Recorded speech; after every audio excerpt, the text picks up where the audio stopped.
नमस्कार, आप देख रहे हैं आज तक। आपके साथ मैं हूं सईद अंसारी। स्वागत है आपका दुनिया आज तक में। आज हम आपको दिखाएंगे अमेरिका में बवाल के बीच जो बाइडेन हुए अमेरिका के राष्ट्रपति घोषित, और आपको दिखाएंगे अमेरिका में हुए हंगामे पर दुनिया भर के नेताओं ने क्या क्या कहा। लेकिन सबसे पहले नजर दुनिया टॉप 10 पर। अमेरिकी सीनेट ने जो बाइडेन को किया राष्ट्रपति घोषित। कमला हैरिस होंगे उपराष्ट्रपति। इलेक्टोरल वोटों की गिनती के बाद सदन ने दोनों के नाम पर लगाई मुहर। 20 जनवरी को होगा शपथ ग्रहण। वॉशिंगटन में कैपिटॉल में अभूतपूर्व खूनी हंगामे के बाद आखिर ट्रंप ने इशारों में मानी हार। शांतिपूर्ण ढंग से सत्ता हस्तांतरण की कही बात, अपने सहयोगी के ट्विटर अकाउंट से किया ट्वीट। अमेरिकी संसद कैपिटॉल हॉल में संसद की कार्रवाई के दौरान घुसे ट्रंप समर्थकों का जबरदस्त हंगामा और तोड़फोड़। नेशनल गार्ड्स ने संभाला मोर्चा, फायरिंग की, 4 लोगों की मौत, 50 से ज्यादा घायल। मरने वालों में ट्रंप समर्थक पूर्व एयरफोर्स की महिला अधिकारी भी। उत्साही प्रदर्शनकारियों ने मीडिया से भी हाथापाई की, कई चैनल्स के कैमरे तोड़ दिए, सामानों को फेंका। हंगामे के बाद वॉशिंगटन डीसी में 15 दिन की इमरजेंसी लगाई गई। अमेरिका के पूर्व राष्ट्रपतियों ने अमेरिकी संसद पर हमले की निंदा की। बराक ओबामा ने इस हमले के लिए ट्रंप को जिम्मेदार बताया। जॉर्ज बुश ने इसे दुखद बताया।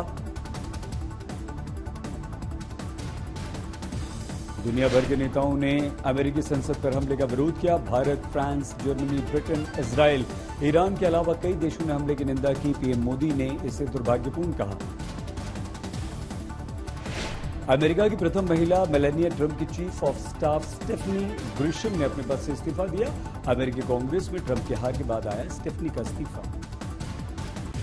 जापान की राजधानी टोक्यो में ट्रंप समर्थकों ने किया प्रदर्शन। जो बाइडेन के राष्ट्रपति चुने जाने पर नाराज, 1000 से ज्यादा लोग हुए शामिल। इराकी अदालत ने ट्रंप के खिलाफ गिरफ्तारी वारंट जारी किया। ईरानी जनरल कासिम सुलेमानी की मौत के चलते जारी हुआ वारंट। ट्रंप को बताया गया सुलेमानी की मौत का जिम्मेदार। पिछले साल अमेरिकी ड्रोन हमले में ईरानी जनरल सुलेमानी की हुई थी मौत। दुनिया भर में 18,94,000 से ज्यादा कोरोना मरीजों की मौत। संक्रमितों की संख्या 8,77,00,000 के पार हुई।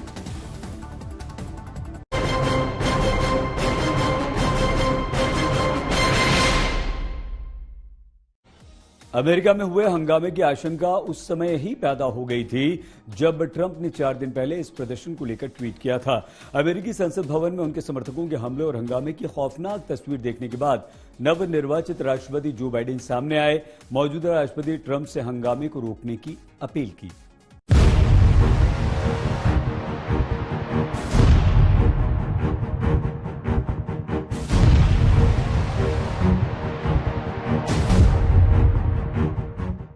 अमेरिका की संसद पर हुआ ये शर्मनाक हमला राष्ट्रपति डोनाल्ड ट्रंप के उस अड़ियल रवैये का परिणाम है जो उन्होंने चुनाव परिणामों के बाद से ही अपना रखा है।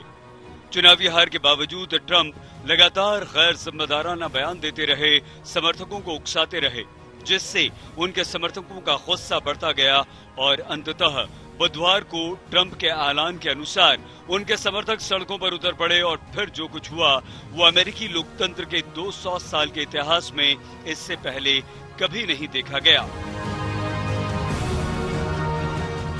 अमेरिका के नए चुने गए राष्ट्रपति जो बाइडेन ने कैपिटल बिल्डिंग पर हुए हमले को राजद्रोह करार दिया और इतना ही नहीं, बाइडेन ने ट्रंप से इसे खत्म करने की भी अपील की।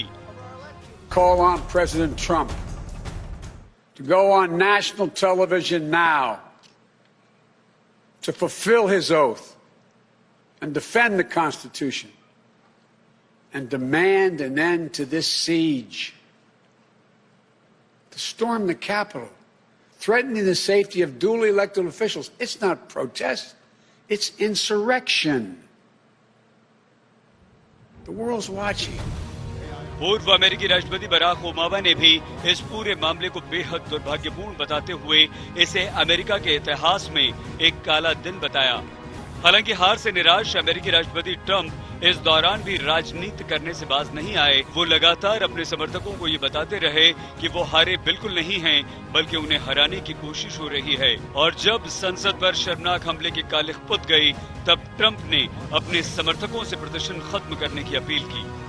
Election that was stolen from us. It was a landslide election, and everyone knows it, especially the other side. But you have to go home now. We have to have peace.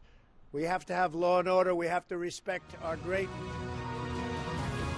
Trump समर्थकों के हंगामे से नवनिर्वाचित राष्ट्रपति Joe Biden बिफरे हुए हैं। उन्होंने संसद पर हमले को राजद्रोह बताया, जबकि ट्रंप इसे चुनावी गड़बड़ी का परिणाम बता रहे हैं। लेकिन अमेरिका में जो कुछ हुआ, उसने पूरी दुनिया में अमेरिकी लोकतंत्र को न सिर्फ बदनाम किया, बल्कि दुनिया भर में पूरे अमेरिका की जबरदस्त किरकिरी हुई, जिसकी भरपाई लंबे समय तक आसान बिल्कुल नहीं होगी। आज तक ब्यूरो।